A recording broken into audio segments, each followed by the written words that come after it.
Myself, Dr. Balraj Singh, Department of Dravyagun, Faculty of Ayurveda, Jyoti Vidyapeeth, Women's Institute, Jaipur, Rajasthan. Today we discuss about हरितकी. हरितकी बच्चों एक बहुत ही यूं कहूं कि basic या बहुत ही उत्तम या बहुत ही फेमस नाम है हमारे आयुर्वेद शास्त्र का हरितकी, क्योंकि हरितकी को आयुर्वेद शास्त्र के अंदर माता के नाम से भी संबोधित किया जाता है.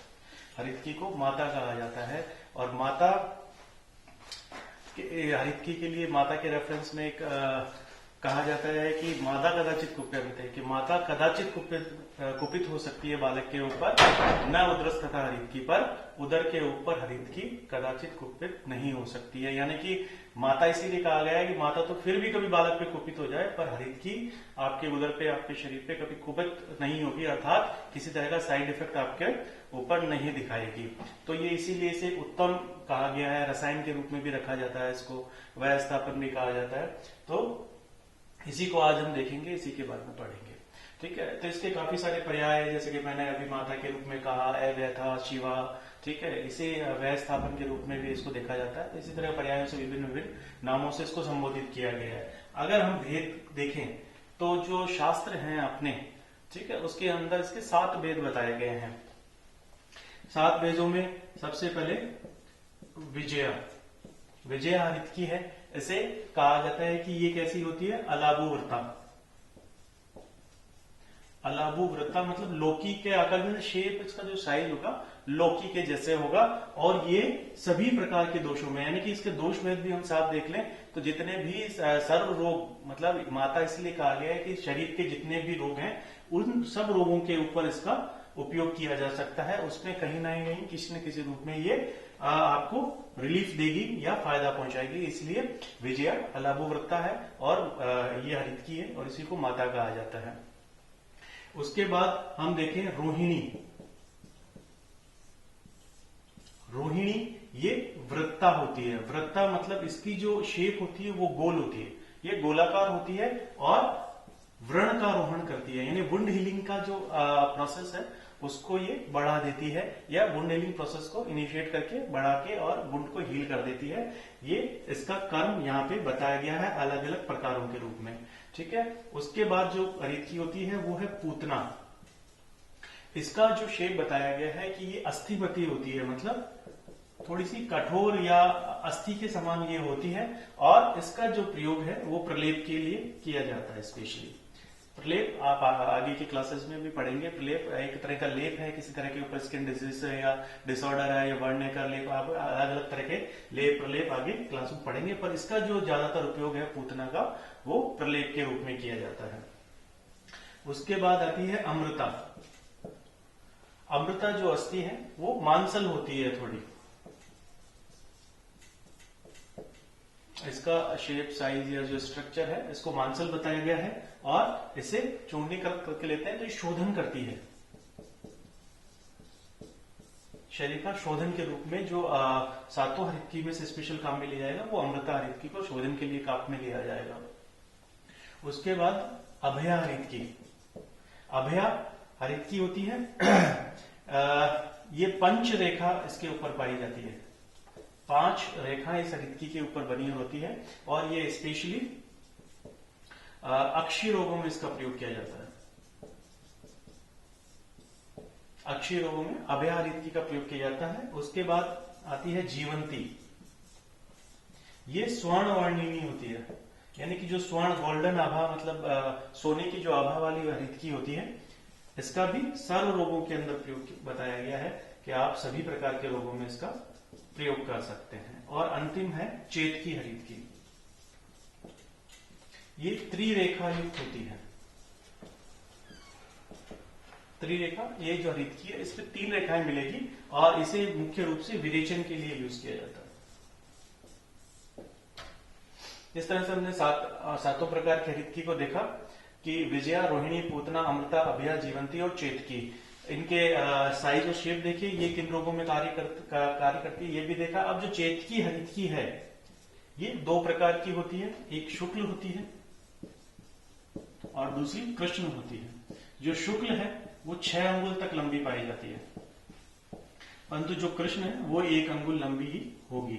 चेतकी हरितकी के लिए कहा जाता है कि इसकी जो गंध है या इसका किसी भी तरह का स्पर्श है या इसका जो पेड़ है उसकी छाया में जाने पे मनुष्य मात्र ही नहीं अतिरिक्त अन्य जो जीव हैं, जो जानवर जंगल में विचरण करते रहते हैं, वो भी अगर इसकी छाया में जाते हैं तो उन्हें भी परगेशन होना शुरू हो जाता है, विरेचन होना शुरू हो जाता है, दस्त लगने शुरू हो जाता है। तो जो सुकुमार हुए, जो राजा है या कोई वृद्ध है या बालक है, तो उनके लिए अगर इसका स्पर्श या गंध इन रूपों के रूप में इसका प्रयोग इनके अंदर किया जा सकता है, जो कि कोई भी औषध है उसको लेने में परहेज करते हैं, तो उनकी गंध या स्पर्श या किसी तरह का कॉन्टेक्ट में इसके लगे उनका परगेशन इस चीज से करवाया जा सकता है, तो उसको इस रूप में प्रयोग कर सकते हैं।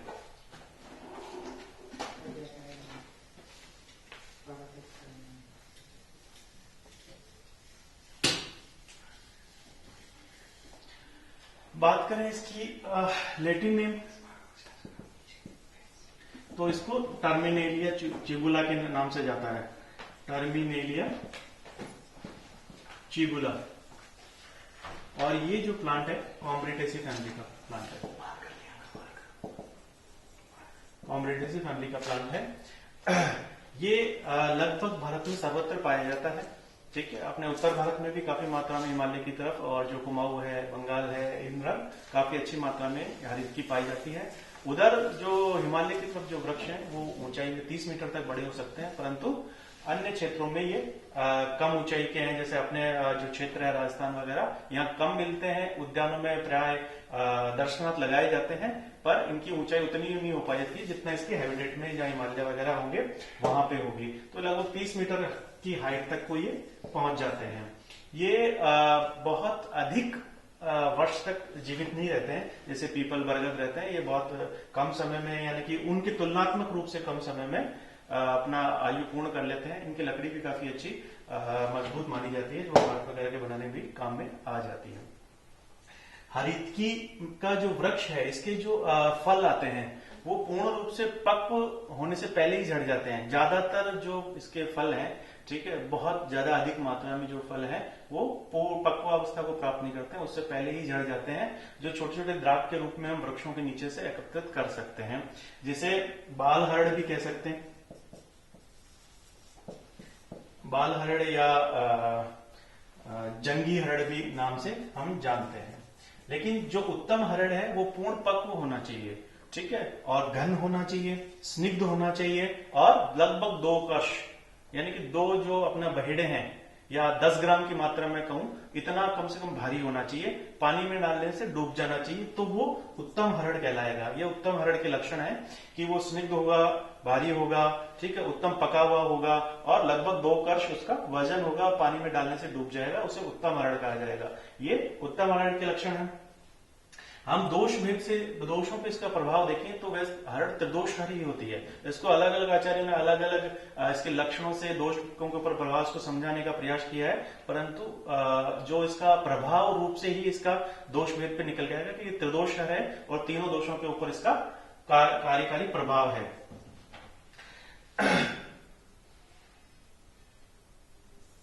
अगर हम इसका थेरेपेटिक यूजेस देख लें तो देखेंगे कि हरितकी पंचरसा अलवणा तोहरा परम, सबसे पहले इसके जो गुण हैं, ठीक है, उनके फार्मास्यूटिकल जो यूजेस हैं, उनके ऊपर जो गुण बताए उनके बारे में बताया कि हरितकी पंचरसा, हरितकी में 5 रस बताए गए हैं। और अलवणा यानी कि जो 6 रस है हमारे में से, उसमें से कौन सा रस हरितकी में नहीं है? लवण रस नहीं है, बाकी मधुर, अम्ल, कटु, तिक्त, कषाय 5 रस हरितकी में पाए जाते हैं। तोरा परम, जो तुअर रस है, जो कषाय रस है, वो सर्वाधिक मात्रा में इसके अंदर है, इसलिए इसे तोरा परम कहा गया है। इसके बाद इसके गुणों का वर्णन करते हुए आचार्य भावप्रकाश कहते हैं कि रुक्षो उष्णा, ठीक है, इसका जो गुण है वो रुक्ष है, ठीक है, कषाय रस है वो रुक्ष गुण के अंदर उत्तम है, तो रुक्ष है ये, ठीक है। इसके अलावा जो इसका वीर्य है वो उष्ण है, उष्ण वीर्य है। आंवला और हरितकी के गुणों में समानता होती है, पर वीर्य की अंतर होता है, वीर्य अंतर होता है। ये उष्ण है, वो शीत वीर्य होता है, ठीक है। इसके अलावा दीपनी है, एज ए एपेटाइजर आपके काम करता है। मेद्य है और स्वादुपाका रसायनी, जो इसका विपाक है वो स्वादु है, यानी कि मधुर विपाक वाली है, और मेद्य भी है ये, ठीक है, और रसायन कार्य को करने वाली है, रसायन गुण को देने वाली है। इसके बाद चक्षुष्य आंखों के लिए हितकारी है, जैसे कि हमने स्पेशलिस्ट की क्वालिटी के अंदर बताया था, ये जो अभया है वो चक्षुष्य गुणों में सर्वाधिक होगी, पर जो जितनी सातों प्रकार की हरितकी है उसके अंदर भी चक्षुष्य गुण पाया जाता है। इसके अलावा लघु आयुष्य ब्रह्मणी, ठीक है, लघु भी है और आयुष्य जैसे कि व्यवस्थापन में इसका प्रभाव भी देखने का आएगा, इसलिए ये आयु का हाश होने से रोकती है, आयु को बढ़ाने वाली है और इसलिए हमने इसको माता भी कहा है। ब्रह्मणी है, ठीक है, शरीर का शोधन करती है तो साथ में एज ए एपेटाइजर का वर्क भी करती है, धातुओं को पुष्ट करने से ब्रंगण का कार्य करती है। च अनुलोमनी, अनुलोमन का कार्य में श्रेष्ठ है, हरितकी को कहा गया है, ठीक है। और स्पेशली हमने देखा था कि जो अमृता थी वो शोधन कर रही थी शरीर का और चेतकी भी विरेचन कर रही थी, तो इसे का अनुलोमन जो गुण है वो सातों प्रकार के हरितकी के अंदर है और अनुलोमन गुण के अंदर हरितकी को श्रेष्ठ भी माना गया है। इसके अतिरिक्त श्वास, कास, प्रमेय, अर्श, कुष्ठ, शोथ, उदर और कृमि रोगों के अंदर इसका प्रयोग देखा जाता है। इसके बाद वैश्वर्य, जो आपका गला है, जो आपका स्वर है, ठीक है, उसको वैश्वर्य का नाश करने वाले इसको बताया गया। अगर इसका आप लगातार सेवन करते हैं तो आपके स्वर में स्निग्धता आती है, मधुरता आती है। ग्रहणी रोग है, उदर रोग है, उसके अंदर रोग विबंध है क्योंकि विरेचन करने वाली है, इसका अनुलोमन गुण में श्रेष्ठ है, इसलिए विबंध रोग का नाश करने में भी इसे श्रेष्ठ बताया। विषम ज्वर, जितने भी प्रकार के विषम ज्वर है उसके अंदर भी इसका प्रयोग किया जाता है। गुल्म, आद्यमान, तृषा, छर्दी, हिक्का, कंडू, हृदयाम्यान, हृदय रोगों के अंदर भी इसे कार्य बताया गया है। इसके अतिरिक्त गुल्म है, आदमान है, तृषा है, छर्दी है, हिक्का, कंडू और हृदय रोगों में इसका प्रयोग है।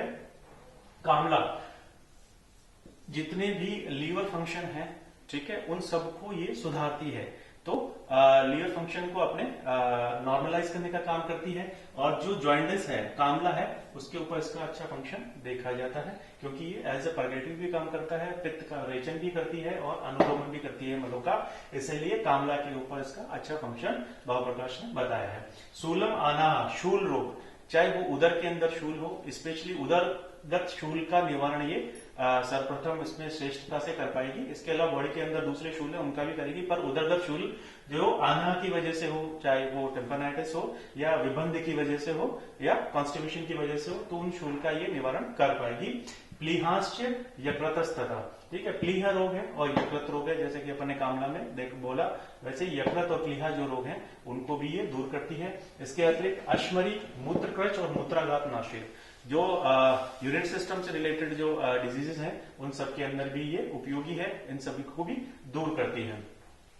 जो अपनी हरितकी है इसको आप पाउडर के रूप में 3 से 6 ग्राम ले सकते हो और जो उसके मार्केट में उपलब्ध प्रोडक्ट है, हरितकी आपको चूर्ण भी मिल जाएगा, अभ्यारिष्ट भी मिल जाएगा और दूसरे जैसे पथ्यादिपात वगैरह हैं उनमें एज ए घटक के रूप में भी ये अवेलेबल होती है, तो इसको आप इस रूप में दे सकते हो। और जैसे हमने शुरू में कहा कि इसके कोई साइड इफेक्ट नहीं है, रेफरेंस भी दिया गया उसका। और एक सबसे लास्ट और इम्पोर्टेंट ऋतु हरितकी जो बार बार आपसे एग्जाम में पूछा जाता है, इसके लिए कहा जाता है सिंधुत्व शर्करा शुद्धि कणा मधु गुड़, ठीक है। ये वर्षा ऋतु से शुरू करना है आपने, वर्षा ऋतु में आप सिंधुत्व यानी कि इसको सैंधव नमक के साथ सेवन करें। इसके बाद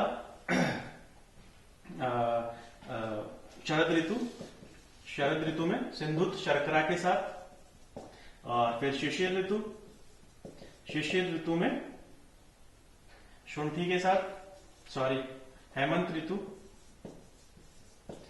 ऋतु में शुंठी के साथ, फिर शिशिर ऋतु उसमें कणा बोलते हैं पिपली के साथ, और फिर बसंत में मधु के साथ, और ग्रीष्म में गुड़ के साथ।